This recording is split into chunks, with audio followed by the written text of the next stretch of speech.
5th of March, quite bright, fairly cool this morning, and 5th of March is Eve's birthday. I'm going to have a little trip out now, out into the Yorkshire Dales. Just having a first pit stop at Waitrose with the free coffees. So we're in Otley and we're going to head off now north.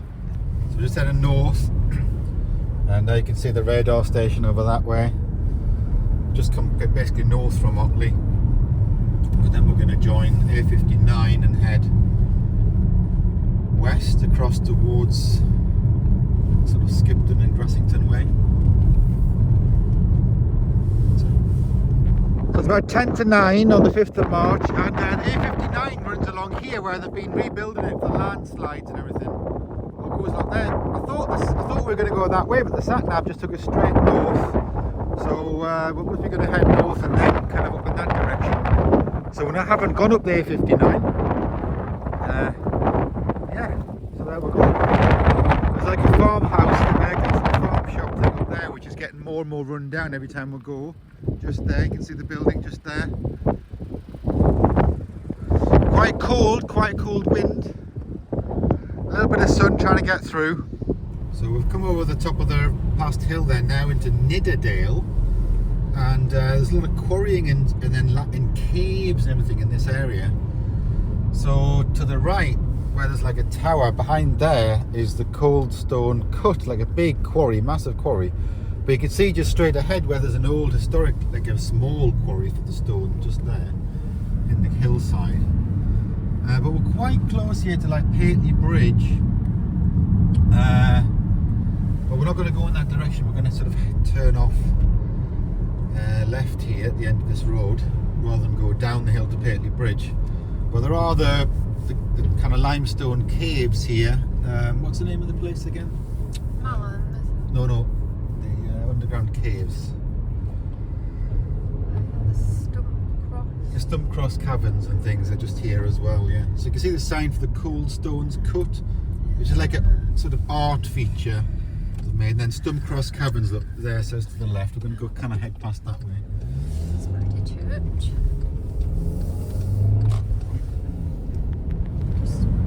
So we're just coming up to where Stump Cross Caverns are now, the underground cave system, and they've got like a shop and all that was like show caves down here. But you can see the landscape that surrounds it. So just that building straight ahead is Stump Cross Caverns. The entrance there.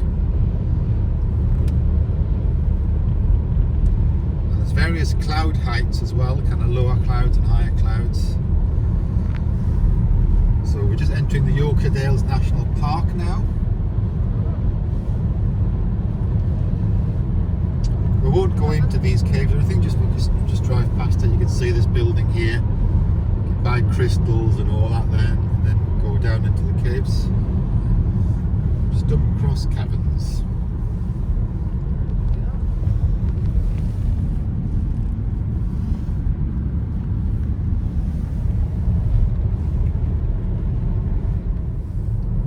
So there's a long steep descent down to Dibble's Bridge. 16%. It's not too bad, but yeah. Just see there's a reservoir on the right there.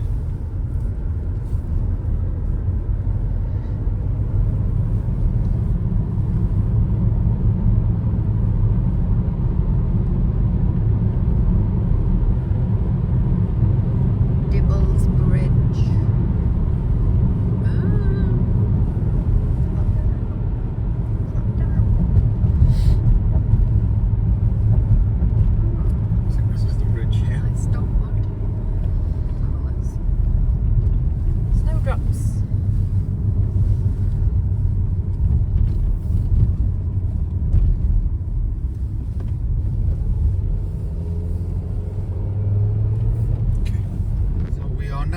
Back in Wharfdale again, and we're quite close to the Wharf River, and we're just driving now into Grassington. So this is the village of Grassington, which is just either side of the River Wharf.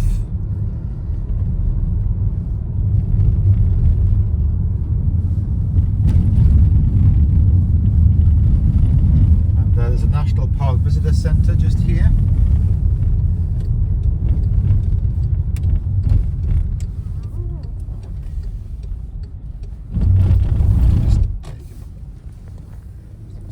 So that visitor centre is just open the weekends at this time of year. Well, the toilets and things were open, but we're coming down the River Wharf. You can see straight ahead there. We're going to cross it on the bridge, the old stone bridge here over the river. We didn't go into the centre of Grassington, little village. You can see the wharf there. Look, just crossing it now. So we're going to follow the River Wharf all the way up now to kind of roughly where its source is.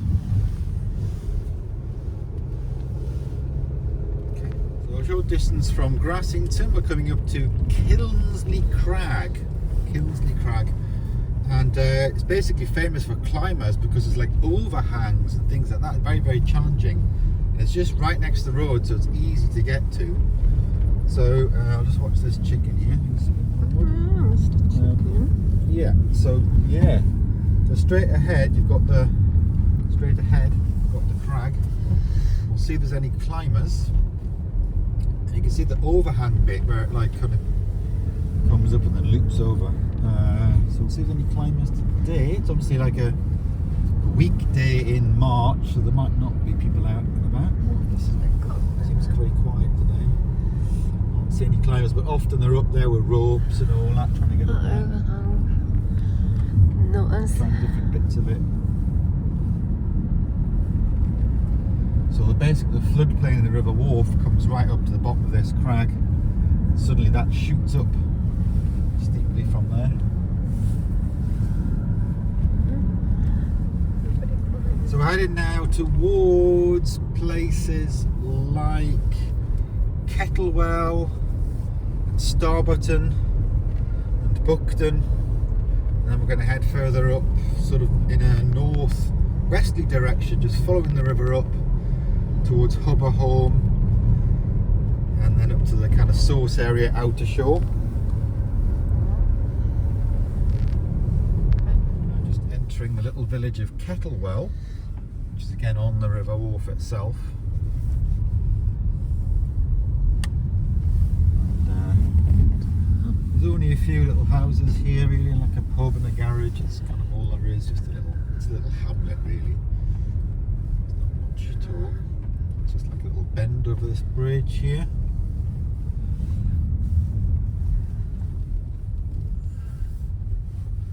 It's a little stream which runs down and then feeds into the River Wharf. And that's all there is. 2 pubs. And that's it. Just a few little houses. There we go now.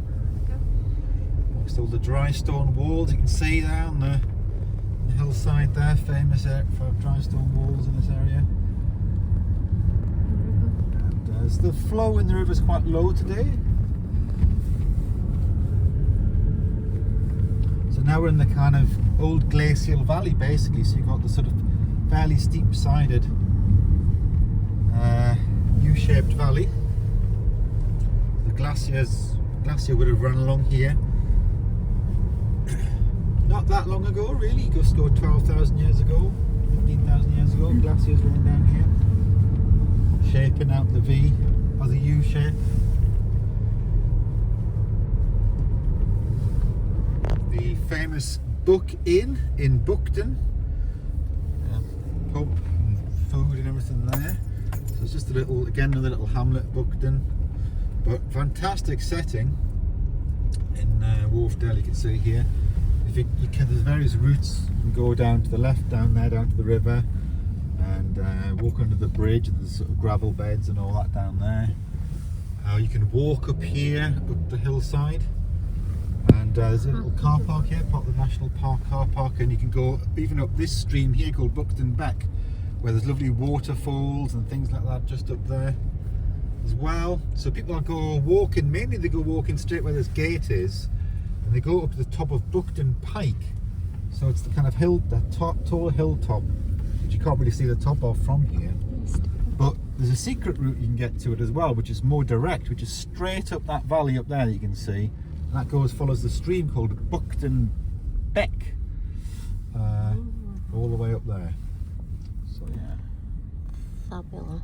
That's the kind of scene. You can see how steep sided the valley sides are around here, and the river wharf just on the bottom.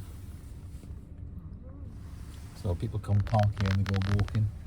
So we're just a little bit from Buckton, just along the little high road down to Buckton. Then we're going to go join the road at Hubberholme down there. It's just another little hamlet with about 3 or 4 houses and a pub. But this is a stream that flows into the river wharf. It's called Craybeck.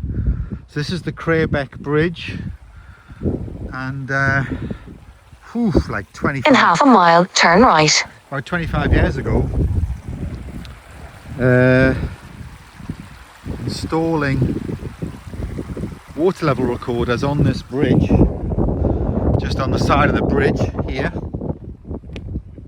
drilled in, and then monitoring off there, monitoring water level just down there. So what we did, it's quite a bit of work collecting all the water level data and stuff. So I had installed a pipe, and I think it might have been on this side, on the deeper side, a pipe into there, and then had a little sensor which recorded the water levels, and then you'd come down again and try and measure the discharge, do a relationship between the water level and the discharge, so you can get a long-term record. So that was a long time ago on this little bridge, but when you think about it, what lovely little spots we had to do the work, monitoring rivers and stuff, and little streams coming in. Buckton Beck were monitored, Craybeck, which is this one, other streams on the other side were monitored coming in as well, and fantastic spots. You just think coming out here and installing the equipment and doing the measurements and things, just idyllic little spots, quiet, just a few sheep knocking about on these fields, and yeah,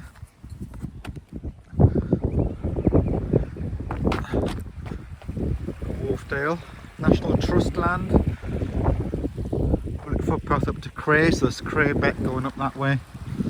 There's quite a steep road, you can follow that road over up there. Fantastic scenery and views up that steep road, but we're not going to go that way because we're going to go up to head up and follow the river wharf up and head over to Hawes that way rather than this steeper road here.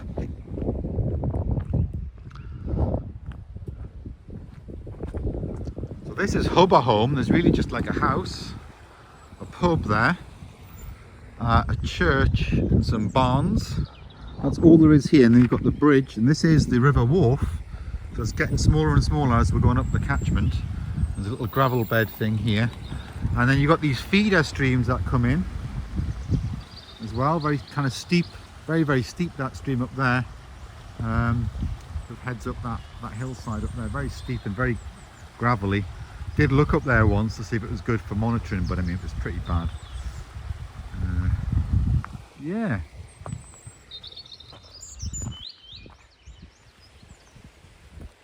Nice little spots. Nobody here. It's very quiet at the minute. This is this little church here, Kissing Gate, an old churchyard next to the river. Don't know, probably not open. St Michael and Old Angels.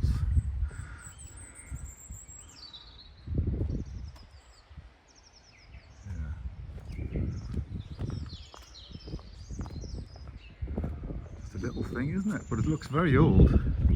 A lot of the stone looks like it might have come out of the river. Please note the church door can be difficult to open. Push the door, same time as closing the handle. So look. Oh yeah, it's open, yeah. I'll get Eve.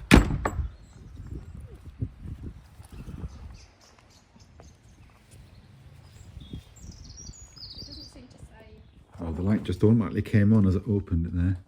Very cold and damp feeling in here.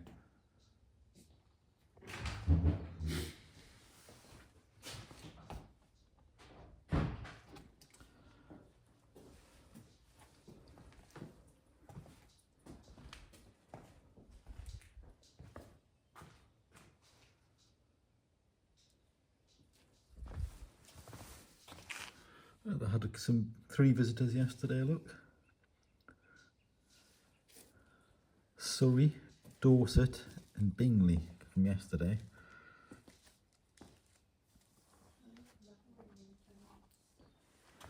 So there's a little bit of a leaflet here about it. 12th century church. So there we go.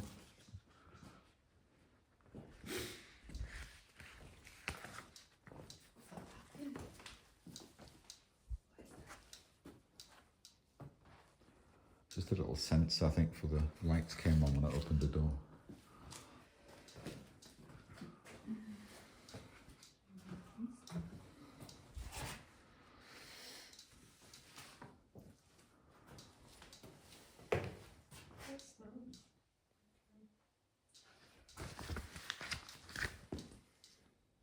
So, yeah, 12th century church, so that's 1100 and something, isn't it? And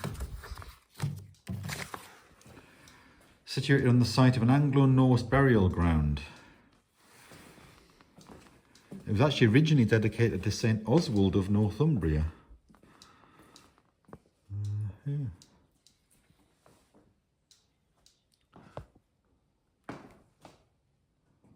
The font is probably 15th century in origin, standing on an older base.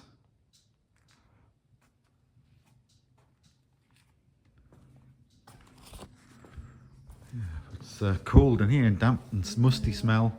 Very, very old. Hardly ever used. Don't suppose there's much in the way of heating in here. There's a few pipes down there, a few radiators down there, probably not on very much.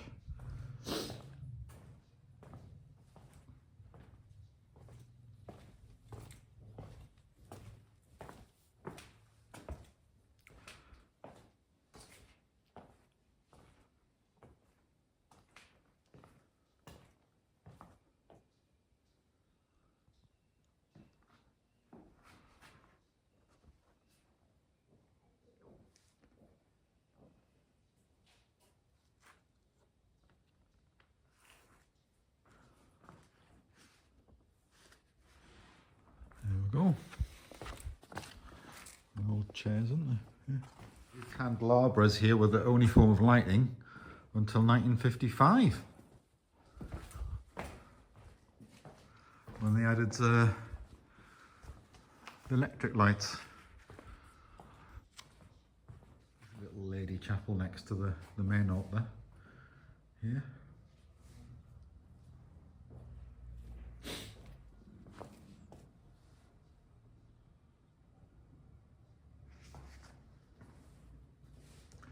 Right, let's get going.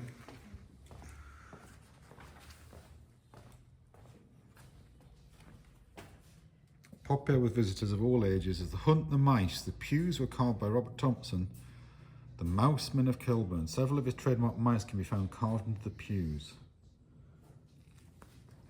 Oh. Yeah.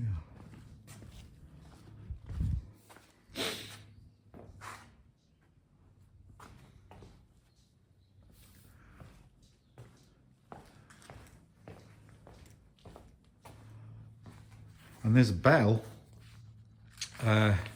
was used for since about, like, was it 1600? Proceed to the route. The bell was used from about 1601, so with the arms of Elizabeth I, and the motto, "Jesus is my speed," and it rang until 1904, when a serious crack required it to be replaced.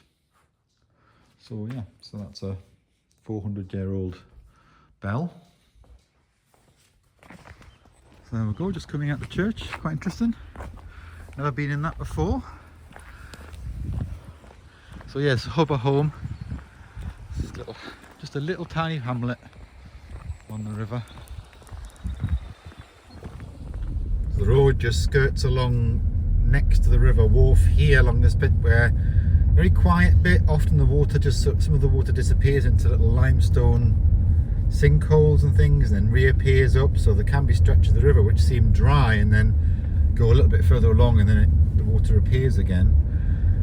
But yeah, good stop. A lot of people stop here for picnics and things, and then just go and play in the water, and there's lots of stepping stones and places to cross and all that along here.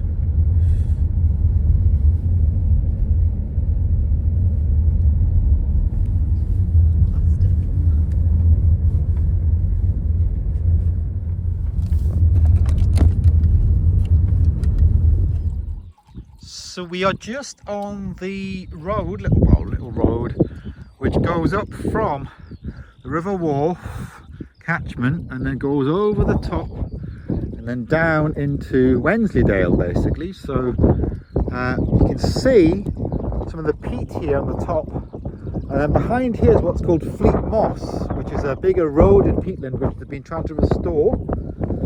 And this is now looking at Wharfdale down that way. And so the source of the River Wharf, we've got here Outer Shore Beck, so there's a little stream. This is kind of the start of the River Wharf just there.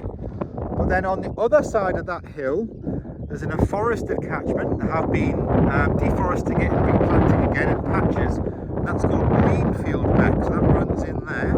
So those two streams, so we've got Outer Shore Beck and Greenfield Beck, along these two valleys, merge just down here at a little place called Greenfield, and a little hamlet there. And then the River Wharf, those two combined flow down from the River Wharf, which flows down the valley, which has been folded up. And so there's quite a lot of peat and things down in the valley bottom down there, and on the hillsides coming up here.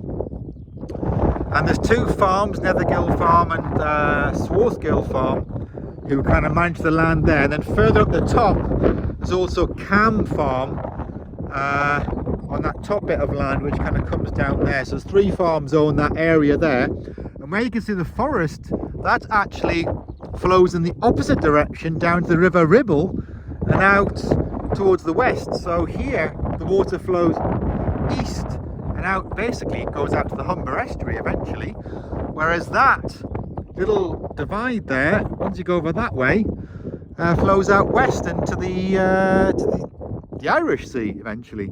So this is the kind of divide in the country with flow going east and west, and you can, when you're on the land there, you can barely notice it. You wouldn't really know which way is the water flowing. I don't know, because it's just a sort of very gentle difference in the divide basically in that valley bottom down there. So yeah, so now we're going to head up and over and down into Hawes, into Wensleydale, in that direction now. So we're heading. So that's kind of north that way. So this is Fleet Moss just here. Kind of big peatland on the top of the divide between Wharfdale in that direction and then Wensleydale in that direction. And it's been quite badly eroded, but they've been doing a lot of restoration work and getting it revegetated and things down there.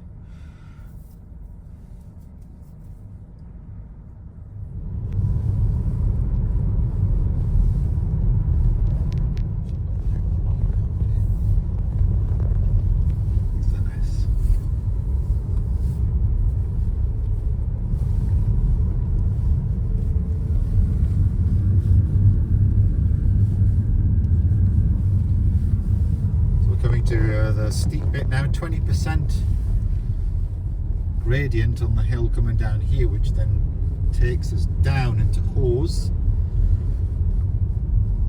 where we've got the Wensleydale cheese factory and things like that, the village of Hawes. So once we get around this bend, there's a few cattle there, interesting at the top. You can see the steep descent down, but the road on the left here takes us to Cam Houses, the Cam Farm, which I was saying earlier on is part of the land at the top of that Wharfdale. So that's how you get to it there. Drive to Cam Houses. But yeah, now we're heading down looking towards Wensleydale and the River Ure, which flows through Wensleydale. So that's what we're looking at here. So all of the water flowing down these slopes goes into the River Ure, spelled U-R-E. There's quite a steep drop on the left in places down here.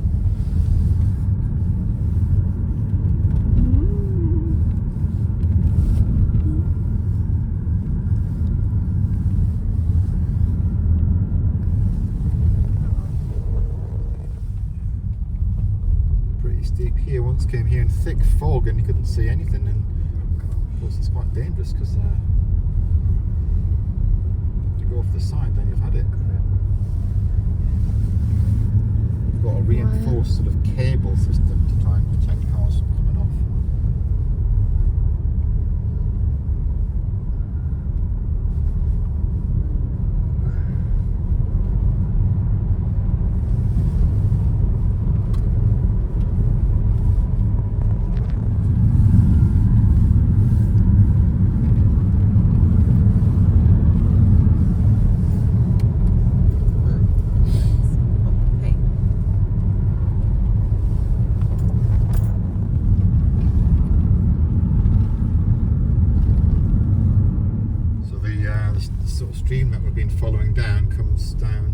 little village here, which is really sort of joins into Hawes, but this one's called Gale, and it's got a lovely little stream which runs through the village.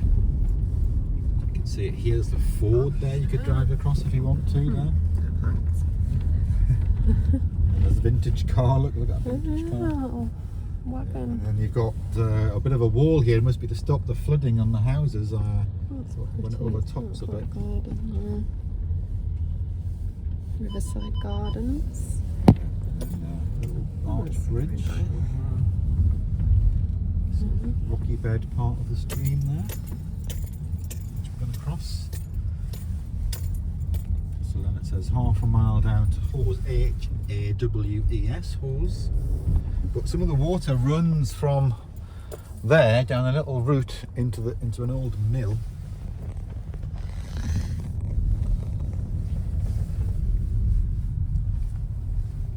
So this is down into Hawes now. So just at the top end of Hawes here, there's the Wensleydale cheese factory, and you can go into the shop and taste for free the different samples of the cheeses. But there's also where they make the cheese as well. You can pay to go in there and do like a tour of the actual cheese making area. As well, looks like there's a lot of cars here already. It's about 10:30 on the 5th of March, Wednesday the 5th of March, 10:30. There's quite a lot of cars here already. But it looks like a little spot just right on the edge there. So this is the little shop at the Wensleydale Creamery, the cheese factory. There, look at that, we've got a portable boiler, like a temporary boiler. Maybe their boiler broke down. They're using that like mobile boiler to use in the factory. Yeah, so anyway, well, this is a little shop, a gift shop and a cheese shop and a sampling room and everything here. The main car park's actually up there, and then the entrance to the sort of cheese tasting, or the cheese experience and the tour is through that way. But we managed to just park just there. This is the setting for it. This is the little shop. There's a restaurant in here as well with all cheese recipes and all that. So there we go.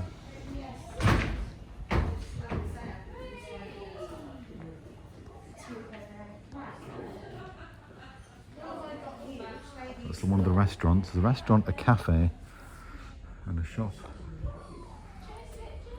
A cheese tasting room in here. I'm going to go in there in a second.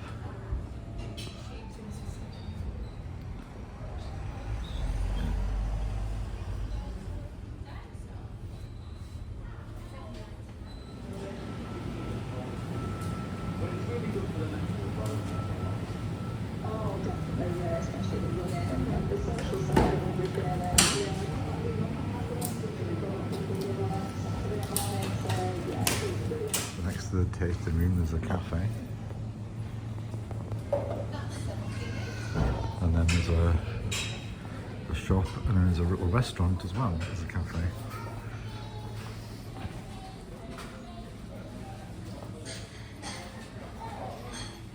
This is the village of Hawes, and we're actually just going to go to the post office, community centre.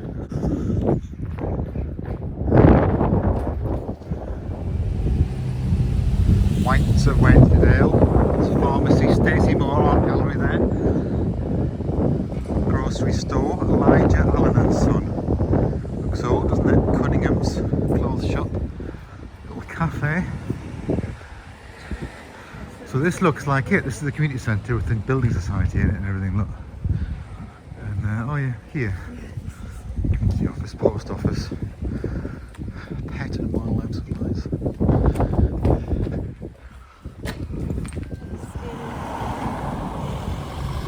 Rock and gem shop there, and chartered accountants and all that, yeah. Right. Like arts centre. Well, just back to the cheese factory again, the other car park this time, just to show you the setting and scale of it. It's bigger than you think from when we were parked down there, and then the setting as well, like you can see we're in. So it's a last cheese tasting and then a quick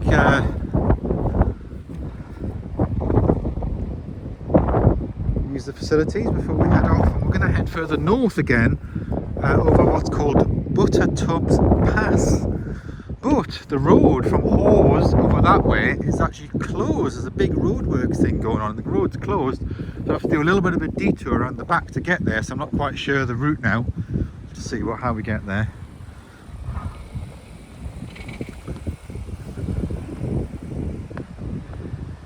So the milk deliveries coming from all the local farms here.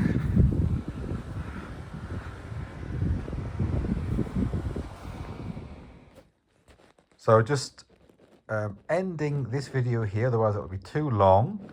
So that's part 1, and then in part 2 of the video we will start off sort of having left Hawes and then moving on to the next part of the journey.